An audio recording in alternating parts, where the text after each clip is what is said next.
ఈ మధ్య సోషల్ మీడియాలో చూసుకున్నట్లయితే కొందరు యూట్యూబ్‌లో ఏంటంటే, హ్మ్. పలానా వారు చనిపోతారు, అవును. పలానా సీఎం చనిపోతారు, పలానా అవును. నటుడికి ఈ విధంగా అవుతుంది అవును. అని అలా నెగెటివ్‌గా చెప్పేస్తూ ఉన్నారు. అవును. అది వాళ్ళకి తెలిసి చెప్తున్నారా? తెలియక చెప్తున్నారా? లేకపోతే హ్మ్. ఊహించి చెప్తున్నారా? అనేది మనకు తెలియదు కానీ, వాస్తవం. ఆ విధంగా చెప్తున్నారు. హ్మ్. అయితే జాతకం అనేది అలా భయపెట్టడానికి మాత్రమేనా? హ్మ్. అనేది నా అవును. సందేహం. అంటే ఆ! ఆ మనిషికి ఏం జరుగుతుంది అనేది మనం చెప్పొచ్చు.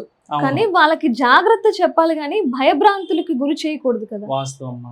కొంతమంది ఈ మధ్య ఏమైపోయారంటే అమ్మా, సెలబ్రిటీలు కావాలని, హ్మ్. వాళ్ళు ఫేమస్ అదే. కావాలని, కొంతమంది జ్యోతిష్కులు కూడా పలానా వ్యక్తి, ప్రాముఖ్యమైన వ్యక్తి గురించి కూడా జాతకము అతని పేరులో జాతకం చూడకపోయినా కూడా, అతనికి ఈ సమస్య రాబోతుందని చెప్పడం వల్ల, ఈ వ్యక్తి ఫేమస్ అవుతున్నాడు. హ్మ్.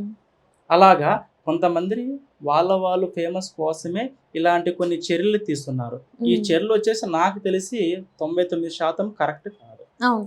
ఎవరికైనా సరే జాతకం చూసి దాంట్లో సమస్య వచ్చేటప్పుడు వాళ్ళకి ఎతలా చేసి వాళ్ళకి చెప్పి దానికి పరిహారం చేయాలి తప్ప, హ్మ్. ఇలా రాబోతుంది చెప్పడం కరెక్ట్ కాదు కదా!